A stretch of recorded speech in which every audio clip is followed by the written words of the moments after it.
हर आदमी, यहाँ पे आप खुद देख लें, किसी दफ्तर में लाइन पर खड़े होने का रिवाज ही नहीं। यहाँ तक कि आप देख लें कि वो जो एक आदमी है शायद जिसने FA भी नहीं किया हुआ, स्कूल से भी बच्चा भागा हुआ है, दुकानदारी कर ली जनाब, कोई प्रॉपर्टी डील कर लिया, कुछ पैसे पूसे कमा लिए, कोई नई गाड़ी खरीद ली जनाब, सफ़ेद कपड़े जनाब धोबी के धुले पहन के आ गया, हाथ में जनाब सोने की घड़ी पहन ली, कल को जनाब वो अपने इलाके का कोई काउंसलर बन जाता है, उसका टैग का नहीं मान, वो गाड़ी के ऊपर जनाब काउंसलर साहब लग जाएंगे और गाड़ी पर लगा होगा जनाब फलाना काउंसलर। काउंसलर की क्या औकात है यार? आपको किस मुल्क के अंदर इस लेवल के बंदा अपनी गाड़ी के ऊपर जनाब VIP प्लेट लगा के फिर रहा होगा? मैं अल्लाह ताला का निज़ाम में, अल्लाह ताला तो लोगों को थोड़ा थोड़ा दे के आजमाता है, हमसे तो छोटी छोटी चीज़ें संभाली नहीं जाती। इतना एग्रेशन है, इतने हम ईगोइस्टिक हो चुके हैं, सब्र हमारे में है नहीं। आप देखें कि कहीं ट्रैफिक जैम होगा ना तो लंबी लाइन लगेगी, 6-8 गाड़ियां खड़ी होंगी, उससे पहले जो पीछे से आएंगे उनमें से एक बंदा सोचेगा ये सब पागल आए जो लाइन में लगे हुए, वो दूसरी तरफ चल पड़ेगा, अब उसके पीछे हर बंदा उस तरफ चल पड़ेगा और आगे जाके थोड़ी देर में आपको नजर आएगा ट्रैफिक जैम है।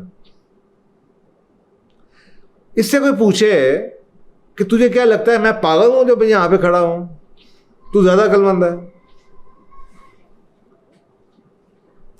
तो ये जो एक माइंड, ये एक माइंड सेट है, ये एक आइसोलेटेड इंसिडेंट नहीं हुआ कर्नल साहब की बीवी का। यहां पे तो कलरक की बीवी नहीं मान, यहां पे तो एक चूड़े जमादार के, एक काउंसलर की बीवी नहीं मान। हमें तो इतने शोबाजी की आदत है कि हमें तो कुछ मिल जाए सही, हम तो वो गाड़ियों में वो बच्चे जो थे ना बड़ा डेक लगवा लेना, तो वो उन्होंने जनाब तवज्जो लेने के लिए वो डिग्गी के पीछे सीटें निकलवा के स्पीकर रखे होते हैं लोगों को बताने के लिए कि जनाब देखो मेरे गाड़ी में क्या लगा हुआ है। शोबाजी इतनी ज़्यादा है। ये वो नस्ल है, ये वो कौम है जो अपने आप को गिरवी रखवा के कर्जे ले लेके शादियों में खर्च करती है। मलक साहब की भी शादी है जी, तो ये हमारा एक माइंड, नेशनल माइंड सेट है। अब क्या फ़र्क है, और ये मैं 2000 से पहले की बातें बता रहा हूँ आपको, मैं 2000 से पहले कहता आ रहा हूँ कि आपको नज़र आएगा, क्योंकि देखें बिहेवियर इंडिकेटर्स जो होते हैं ना बड़े पहले नज़र आने शुरू हो जाते हैं। आपको पहले नज़र आता है कि जो एजुकेशन में है, ये जो लोग निकल रहे हैं, ये निकलने से पहले और ये जो माशरे में हो रहा है इसका एंड क्या होने वाला है।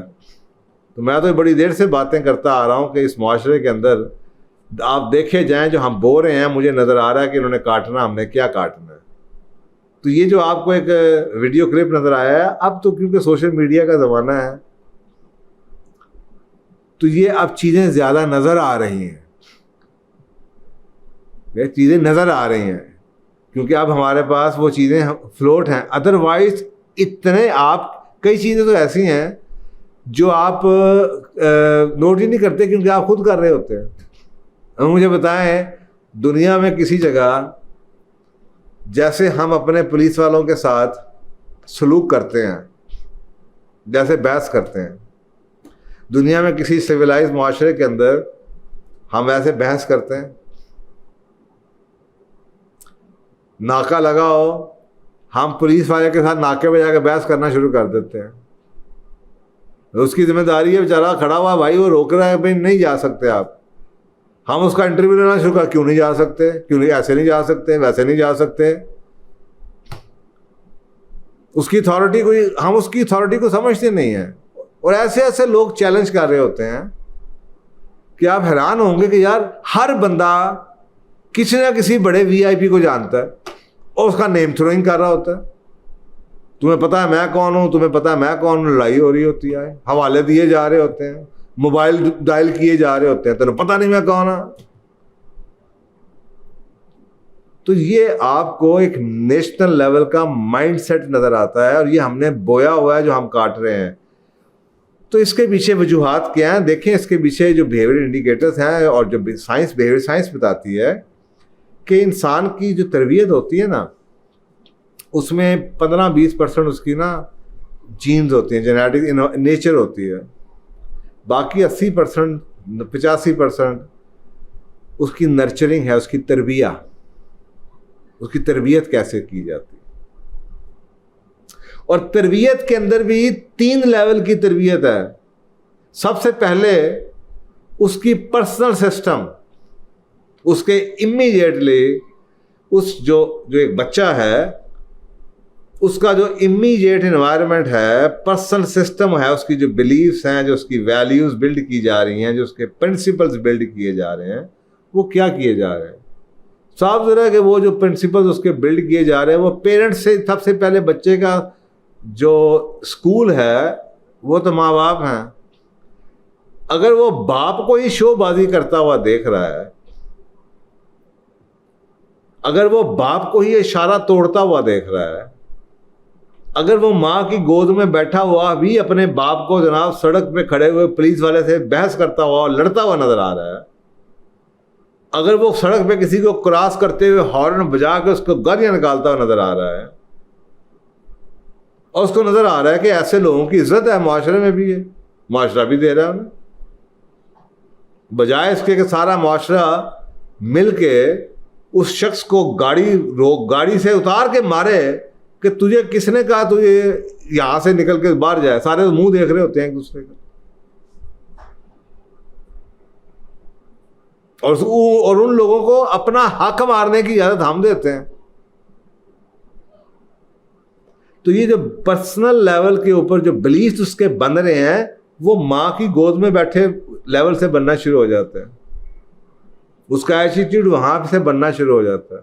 अगर माँ बाप के अंदर टॉलरेंस नहीं है, माँ बाप के अंदर पेशेंस नहीं है, माँ बाप में शोबाजी है, माँ बाप में जनाब लड़ाई झगड़ा है, हर बात पे वो बहस करते हैं, अपना हक समझते हैं, दूसरों का हक मारते हैं, लाइन में खड़ा होना नापसंद करते हैं। आपको सोचें, अगर आप किसी जगह पब्लिक प्लेस पे जाएं ना, तो मैं अक्सर का लोगों को ना, मैं गांव के लोगों की ना कुछ तारीफ करता हूँ, होता स्टीरियोटाइप भी होती है। अब ये डिपेंड करता है कि आपने किस किस्म के लोग देखे हैं गांव में, लेकिन मेरी गांव की बड़ी अच्छी मेमोरीज है, और मैं बिहेवियरली जब लोगों को इंडिकेट करता हूँ और कंपेयर करता हूँ तो मेरे गांव में बड़ी अच्छी चीज़ें नज़र आती हैं। आप किसी जगह पे चले जाएं, पब्लिक प्लेस पे चले जाएं, कोई गांव देहात का बंदा आएगा, जो असल गांव देहात है, सादा सा बंदा कोई आ गया ना, उसको किसी ने टाइम भी दिया हुआ ना, आप उससे कहते हैं कि यार अभी टाइम लगेगा, वो देखेगा रश लगा, टाइम लगेगा, उधर बैठ जाएगा, जाकर वो बैठ जाता है। वो गांव से आ रहा है, उसे सब्र करना आता है। मुझे हैरानगी होती है कि शहरों में रहने वाले क्या कुत्ते खाते रहे हैं, क्या खंजीर खा रहे हैं, क्या कव्वे खा रहे हैं, sorry to use this language, लेकिन कम से कम कोई तो सोचे कि वो जाहिल आदमी बेहतर नहीं है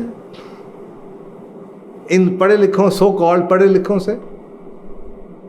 कि अगर आपके पास एक बंदा पतलून वाला आ गया है, या कोई बेहतर थोड़ा सा आ गया, कोई गाड़ी वाला जो मूछों को ताव देता हुआ, जिसकी औकात पता नहीं है क्या, वो उसको कह देना आपको आधा घंटा लगेगा, उसको ऐसे लगेगा वो घड़ी को 10 दफ़ा देखेगा, वो कॉलें करना शुरू कर देगा, कान में पड़ के जैसे उसको पता नहीं ट्रंप का फ़ोन आ रहा है।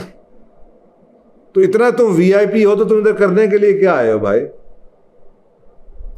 वो ऐसे एक्ट करेगा, वो मियाँ साहब, वो मलक साहब, वो खोखर साहब, वो फलाने साहब, वो टमकाने साहब, वो जनाब खिड़की पे या लाइन में लग के 15 दफ़ा लोगों से पूछे कितनी बारी है जी, कितनी देर लगेगी जी, कितनी देर लगेगी जी। और ये वही शख्स है जब आप इसको कहीं टाइम दे के बुलाएंगे तो खुद ये 45 मिनट लेट आएगा और घंटा लेट आएगा। और अगर आप इसको कह देंगे तुम लेट आए हो तो इसके बाद रोज कोई नया बहाना होगा। तो ये दूसरों को सब्र करवा रहा है, लेकिन इसके अंदर खुद सब्र नहीं है। आपके ख्याल में ये तालीम है? मेरे ख्याल में तो आई एम सॉरी नहीं है। इससे बेहतर है वो जाहिल आदमी जिसे आप जाहिल कहते हैं, जिसे कम से कम इस चीज का एहसास तो है कि किसी का हक क्या है, जिसमें कम से कम सब्र तो है अपनी बारी पे इंतजार करने का। मैं बड़ी एग्जांपल्स आपको देता हूं कि हमारे गांव देहातों में क्या रवैया है। आप ये देखें कि यहां तक कि सोसाइटी, ये जगह जगह पे आपको लगेगा, जहां पे भी आपको कोई लगे कोई रोकने की कोशिश कर रहा है, हम गार्डों से बहस कर रहे होते हैं, हम चपरासियों से बहस कर रहे होते हैं, हम जिस कलरकों से बहस कर रहे होते हैं। और भाई एक निजाम है, हम अपनी चुदराहट जौन सी है वो चलाने की कोशिश कर रहे होते हैं। तो ये जो माइंड सेट बन चुका है कि मेरा हक है, क्योंकि मेरे नीचे गाड़ी है, क्योंकि मेरे पास पैसा है, मेरा हक है कि मैं वो कानून तोड़ूं, मेरा हक है कि मैं इशारे पे खड़ा ना हूं। मेरा गरीब गुरबा खड़े होते हैं इशारे पे, और गरीब गुरबा बेचारे होते हैं जो कि कानून की बात को बालादस्ती को मानते हैं। पढ़ाई आपको क्या ये बताती है कि आप कानून तोड़ते रहे सुबह से शाम तक, लाल बत्ती पे स्टूपिड लोग खड़े होते हैं, ये बताती है पढ़ाई आप? बारी का इंतजार नहीं करना, पैसे देकर रिश्वत देकर काम कराना, ये पढ़ाई आपको बताती है? दूसरों को हक मारना है, गाड़ी नीचे से निकाल के आगे उनके खड़ी कर दे रही है, पढ़ाई आपको ये बताती है? तो ये पर्सनल बिलीव उसके बने कहां से हैं? माँ बाप से बने हैं। दूसरे लेवल का जो स्टेज आती है वो फैमिली और ग्रुप सेटिंग आती है कि जब बच्चा थोड़ा सा बड़ा होता है, माँ की गोद से बड़ा होता है, अब उसकी दुनिया बड़ी हो जाती है। अब उसकी जो दुनिया बड़ी हुई है, अब उसकी दुनिया के अंदर खानदान शामिल हो गया है, आगे पीछे लोग कौन से मिलने के लिए आ रहे हैं वो शामिल हो चुके, उसका ग्रुप क्या है कि माँ बाप से निकल के, पेरेंट्स से निकल के अब उसका इन्फ्लुएंस का लेवल बढ़ गया है। अब अगर उसके सारे के सारे वही लोग हैं जो वो सब वही कर रहे हैं, उसके पीयर्स वही कर रहे हैं, गली मोहल्ले में वही हो रहा है, टेलीविजन में वही बात देख रहा है, और वही उसके इर्द गिर्द उसको नजर आना शुरू हो जाता है अगले लेवल के ऊपर, तो उसके वो जो बिलीफ माँ की और बाप की गोद में बने होते हैं, बजाय इसके कि वो शेक हो, वो पक्के हो जाते हैं, वो मोहर लग जाती है, क्या सारे ही कर दें, ऐसी जिंदगी का तरीका है।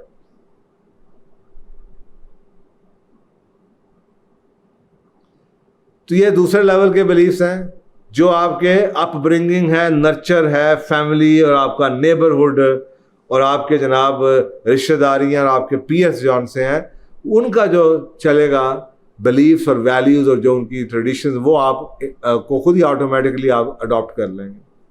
थर्ड लेवल के ऊपर आके फिर एक मौका मिलता है,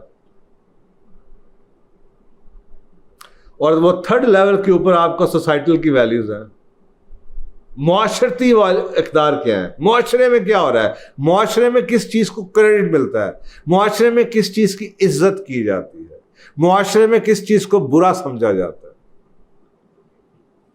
किस चीज़ की अप्रिसिएशन है। अब वो बच्चा बड़ा होता है, उसका जो इन्फ्लुएंस है, जो उसका लेवल है लोगों के साथ इंटरेक्शन का, वो माँ की गोद से निकलता हुआ ख़ानदान से बढ़ के अब सोसाइटल लेवल पे आ गया। अब वो लोगों से आगे देखता है, तो देखता है कि माशरे में भी ऐसा ही हो रहा है, यहाँ तक कि उसको नज़र आता है, आप कहीं सोसाइटीज़ में चले जाएं, यहाँ तक कि वो एक गार्ड जिसकी खुद अपनी तनख्वाह 12, 14, 15, 20 हज़ार होगी, वो भी सलूट मारता है, जिसकी ड्यूटी है कि उसने फर्ज करें सलूट मारना है, आपको नज़र आएगा कि वो भी सलूट गाड़ी का साइज देख के मारेगा।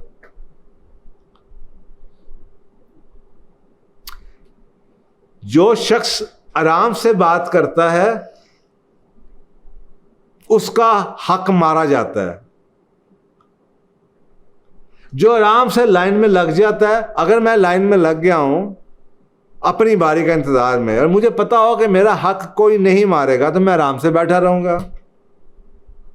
लेकिन अगर मुझे यह पता चले कि मैं तो लाइन में ही बैठा रह जाऊंगा और ये लोग जो लाइन के बाहर थे ये भी अब आगे आने शुरू हो गए हैं, तो एक दिन आएगा कि मैं बोलूंगा, तो फिर मैं भी शोर में जाऊंगा। अब वो जो बच्चा बड़ा हुआ है उसको लग रहा है कि सोसाइटल लेवल के ऊपर भी, गवर्नमेंट के ऊपर भी यहाँ तक कि जो इन्फोर्समेंट के लॉ ऑफ इन्फोर्समेंट एजेंसीज भी हैं वो भी यही, उधर भी उसको यही नजर आता है, जिसकी लाठी उसकी भैंस, उसे ये नजर आता है। उसे नजर आता पैसा है या डंडा है आपके पास, है पावर है आपके पास, तो you can just get away with anything, आप कुछ भी कर सकते हैं। तो वो जब ये मोहर लग जाती है कि मुआशरे में, उसकी शादी भी हो जाती है, उसके बातों को बुरा भी नहीं समझता, उसकी बीवी भी कल को आके गाड़ी में बैठते हंसती है, या उसकी गर्लफ्रेंड भी बैठ के उसकी तारीफें करती है। अब अमेरिका जैसा या कोई बाहर पढ़ा लिखा मुल्क हो, वाइट कॉलर, तो शायद वो बीवी जौन सी है वो गाड़ी से उतर जाए कि यार मैं ऐसे बंदे के साथ तो डेट भी मारना पसंद नहीं करूंगी जिसको कानून का नहीं पता, या जो कानून का एहतराम नहीं करता, या जो लाल बत्ती में नहीं रुक रहा। लेकिन यहाँ पे उसको लगता है कि मुआशरे के अंदर भी उन्हीं चीज़ों को, उन्हीं लोगों को, जनाब गाली देने वाले को, बदमाशी करने वाले को, लाइन तोड़ने वाले को तालियां लोग बजा रहे हैं, तो उसका ये बिहेवियर्स पक्के होने शुरू हो जाते हैं। तो हम एक लेवल पे फेल नहीं होते, हम as a country, as a मुल्क, एज अ नेशन, हम 3 लेवल पे फेल होते हैं। हमने उसकी इमीडिएट पेरेंटल लेवल पे, उसके फैमिली, यहाँ से पहला इंस्टीट्यूशन था, हमने उस माँ बाप को नहीं पढ़ाया। फिर हमने ख़ानदान और जो फैमिली सिस्टम है उसको तोड़ा, उनको एजुकेट नहीं किया। फिर हमने मुआशरे के ऊपर आपके जो बिहेवियर, हमने उन्हीं बिहेवियर्स को अपनी आंखों से हम देखते हैं कि वही बिहेवियर रिवॉर्ड किए जा रहे हैं जिन बिहेवियर को बुरा समझा जाना चाहिए था। उन्हीं लोगों को आपको लगता है पोजीशनें मिल जाती हैं। हर चोर चक्के के पास पोजीशन है, हर कानून तोड़ने वाले को हम मोहतरम समझते हैं। तो फिर ये तो फिर आपको सोचे ना, मुआशरा जैसे मर्जी हो, गवर्नमेंट ये फैसला कर ले कि हमने ऊपर के लेवल पे लोगों को नहीं लेके आना,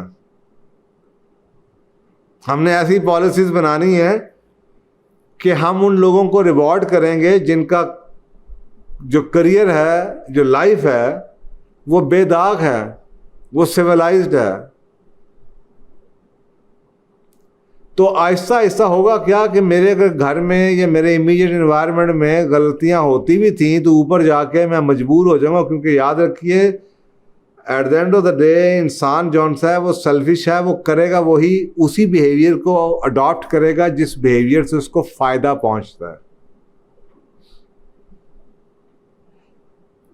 अगर कल को ऊपर जाके हमें इस चीज का नुकसान पहुंचना शुरू हो जाए, हमारे सिलेक्शन के अंदर ये बातें नोट होनी शुरू हो जाएं कि जनाब ये भाई साहब जौन से हैं, ये जो आ रहे हैं, इनका कितने टिकट हैं, इनके कितने चलान हुए हैं, और ये अपने इस लेवल तक पहुंचते हुए इन्होंने कितने लोगों से लड़ाइयाँ की हैं, और ये सारे का सारा रिकॉर्ड अवेलेबल हो किसी शख्स को पोजीशन देने के लिए, और पता चले कि जी अगर इसमें ये नहीं है तो ये आगे जाके आप ऊपर जाके अक्सर कहा आप ये कहते हैं कि वो जी हमारे सारे के सारे जो लीडर्स हैं ना वो करप्ट हैं। नहीं, झूठ है, हमारी सारी की सारी कौम करप्ट है।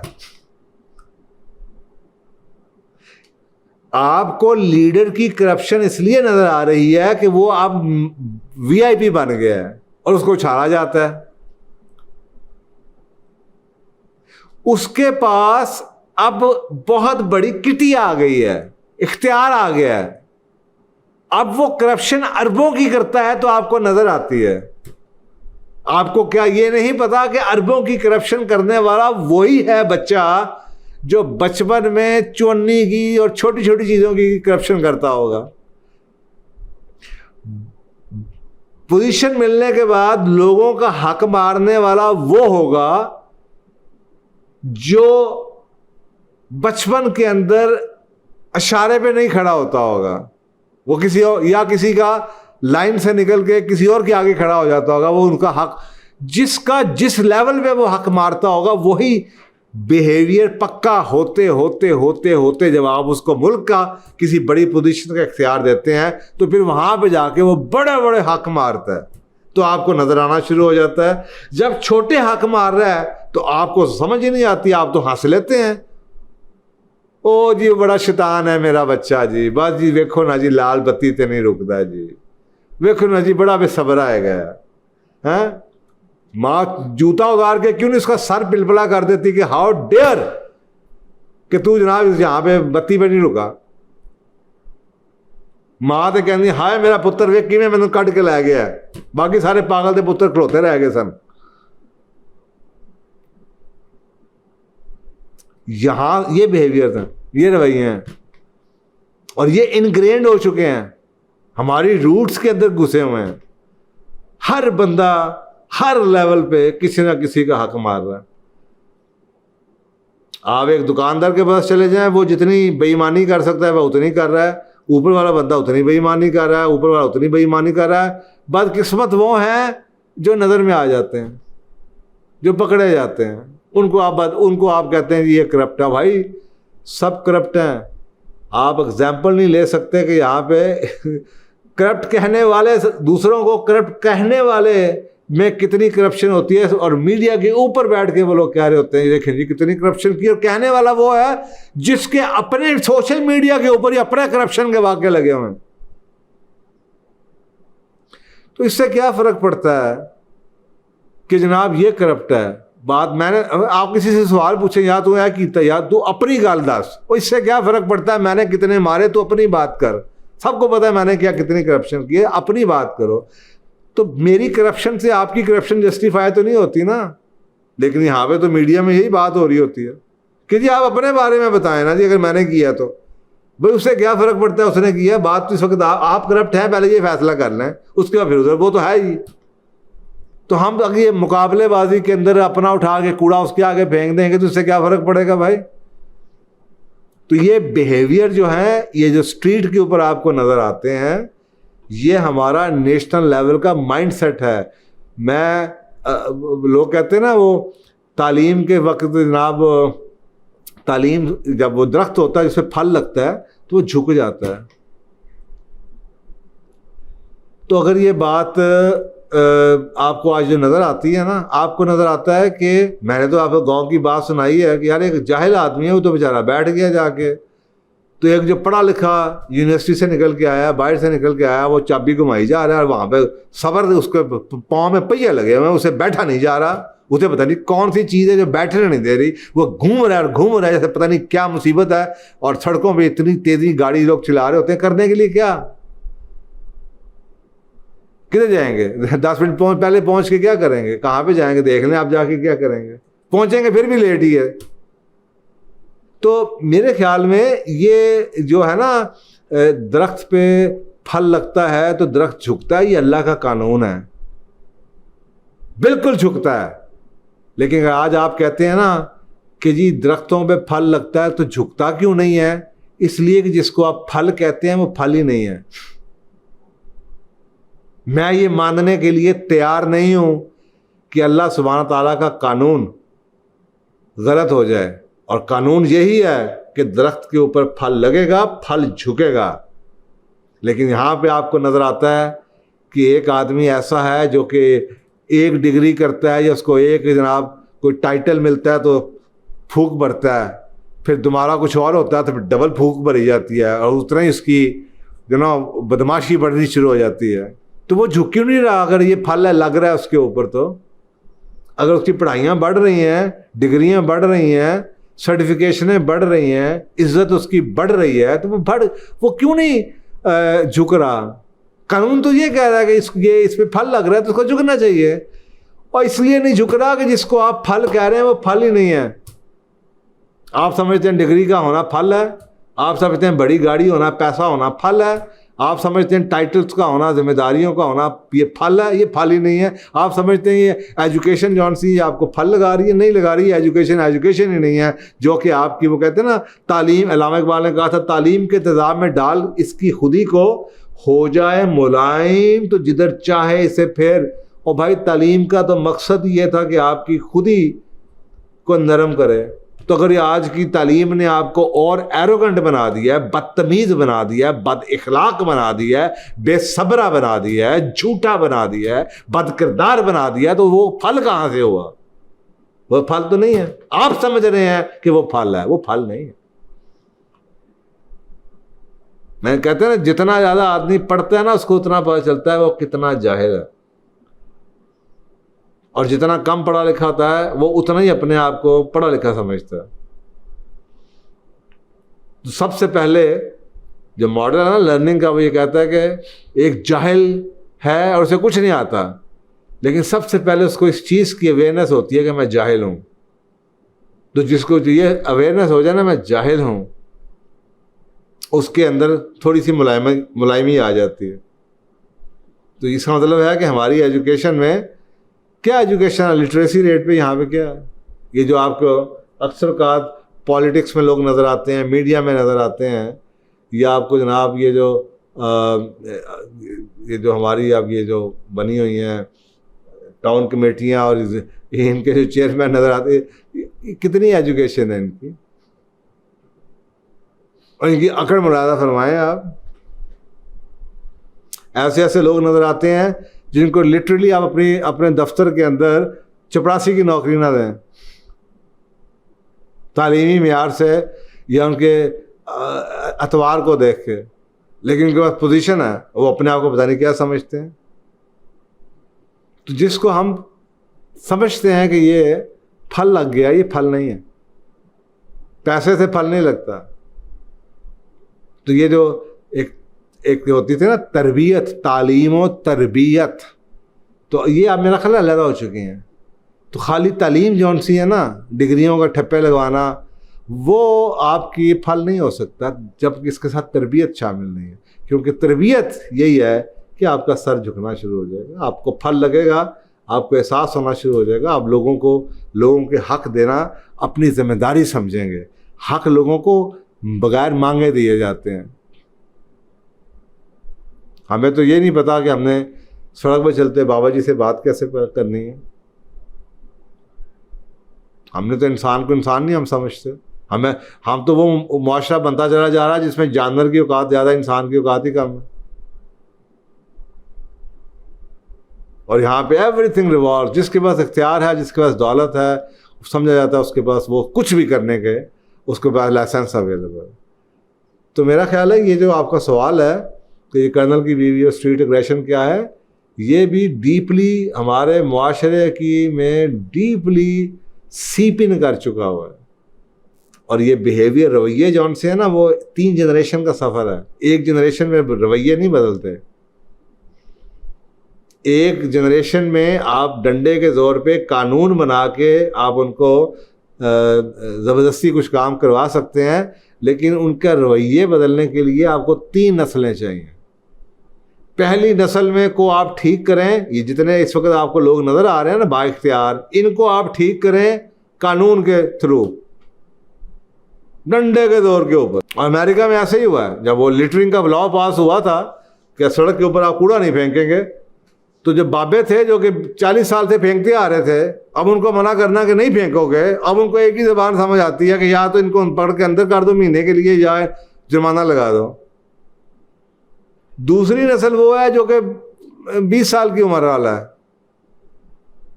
ये अब 18 साल की उम्र वाला है। इसको आपने एजुकेट करना है,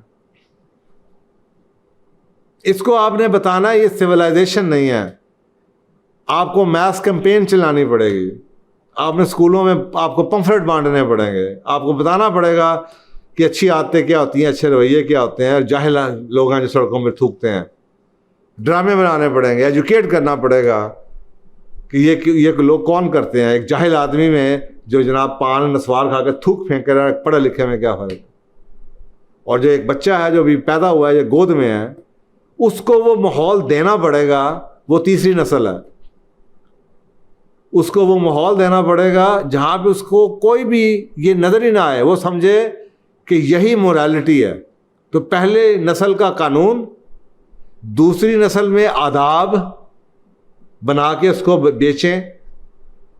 पहली नस्ल से जो बड़ी नस्ल है उसको आप जनाब कानून के ज़ोर पे वो लागू करवाएं, दूसरी नस्ल को आदाब बना के एजुकेट करें, और जो अभी पैदा हो रही है उस नस्ल को कि वो फिर अखलाकियात बन जाएगी। ऐसे रवैये बदलते हैं। 3 नस्लों का सफ़र है, तो यहाँ पे किसके पास टाइम है 3 नस्लों की पॉलिसी बनाने के लिए? तो कौमें ऐसे बनती। तो आई होप कि ये जो सवाल तो ऐसे, मैं कह रहा हूँ सवालों के पीछे वजूहात आप देखें कि रवैयों की वजह मेरे और आपके घरों में जो हो रहा है ये कहाँ से आया है? मैंने आपको बताया है कि 3 लेवल आपके सामने मौजूद हैं। अगर आपके घर में बुराई होती भी हो ना, ये बच्चा बाहर जब निकलेगा और इसको पता चले कि बाहर की दुनिया में ये बुराई रिकग्नाइज नहीं होती और बुराई को बुराई कहा जाता है, तो ये अपने इंटरेस्ट के लिए छोड़ देगा। लेकिन बदकिस्मती से ये पूरे का पूरा सिस्टम उसी चीज़ को इंडोर्स किया जाता है और वो रवैया पक्का हुआ चला जाता है। तो अब हमें अगर इसको बदलना है तो हमें हर लेवल के ऊपर इसको रिजेक्ट करना पड़ेगा कि तीनों लेवल के ऊपर माँ बाप से शुरू हो जाएं, उसके इमीडिएट एनवायरनमेंट पे आ जाएं और उसके ऊपर सोसाइटल लेवल के ऊपर आ जाए। तीनों लेवल पे वो रवैये जो कि हम छुड़वाना चाहते हैं, जो नापसंदीदा रवैये हैं, हमें ऐसा माहौल बनाना पड़ेगा कि उन रवैयों को हम तनकीद करें, उन रवैयों को हम पिनलाइज करें, तो वो रवैये खुद ही छुट जाएंगे। जज़ाकल्लाह।